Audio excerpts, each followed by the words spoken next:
I applaud the graduates for taking a much more direct route to your degrees.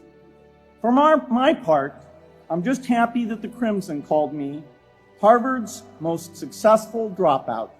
One of my biggest memories of Harvard came in January 1975, when I made a call from Courier House to a company in Albuquerque, New Mexico, that had begun making the world's first personal computer. I offered to sell them software. I worried they would realize I was just a student in a dorm and hang up on me. Instead, they said, "We're not quite ready. Come see us in a month," which was a good thing because we hadn't written the software yet.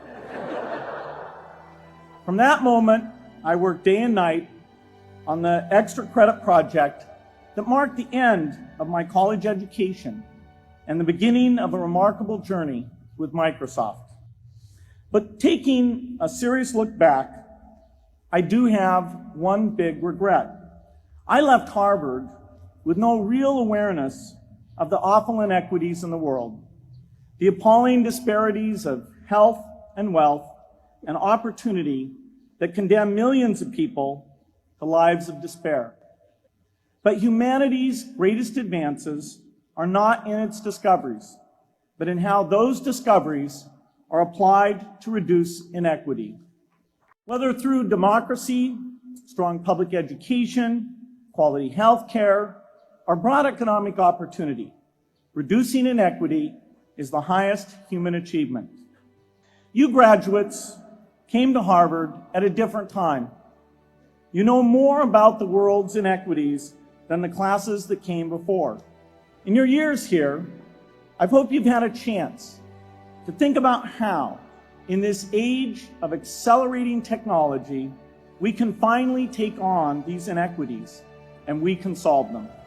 I remember going to the World Economic Forum some years back and sitting on a global health panel that was discussing ways to save millions of lives. Millions! Think of the thrill if you could save just one person's life, then multiply that by millions. Yet, this was the most boring panel I've ever been on. Ever. So boring, even I couldn't stand it.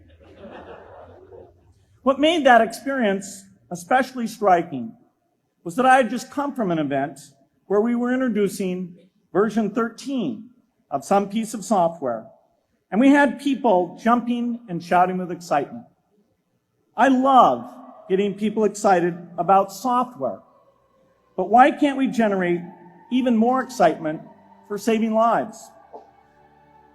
You can't get people excited unless you can help them see and feel the impact. Members of the Harvard family, here in the yard, is one of the great collections of intellectual talent in the world. For what purpose? There is no question that the faculty, the alumni, the students, and the benefactors of Harvard have used their power to improve the lives of people here and around the world. But can we do more? Can Harvard dedicate its intellect to improving the lives of people who will never even hear its name? Should our best minds be more dedicated to solving our biggest problems? Should Harvard students know about the depth of global poverty, the prevalence of world hunger, the scarcity of clean water, the girls kept out of school, the children who die from diseases we can cure?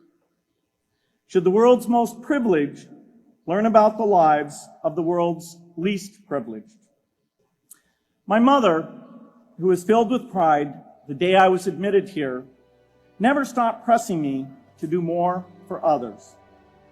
A few days before I was married, she hosted a bridal event at which she read aloud a letter about marriage that she had written to Melinda. My mother was very ill, with cancer at the time, but she saw one more opportunity to deliver her message, and at the close of the letter she said, "From those to whom much is given, much is expected." In line with the promise of this age, I want to exhort each of the graduates here to take on an issue, a complex problem, a deep inequity, and become a specialist on it. If you make it the focus of your career, that would be phenomenal. But you don't have to do that to make an impact. For a few hours every week, you can use the growing power of the internet to get informed, find others with the same interests, see the barriers, and find ways to cut through them. Don't let complexity stop you. Be activists. Take on big inequities. I feel sure it will be one of the great experiences of your lives. And with that awareness, you likely also have an informed conscience that will torment you if you abandon these people whose lives you could change with modest effort. You have more than we had. You must start sooner and carry on longer. And I hope you will come back here to Harvard 30 years from now and reflect on what you have done with your talent and your energy. I hope you will judge yourselves not on your professional accomplishments alone, on how well you have addressed the world's deepest inequities, on how well you treated people a world away who have nothing in common with you but their humanity. Good luck.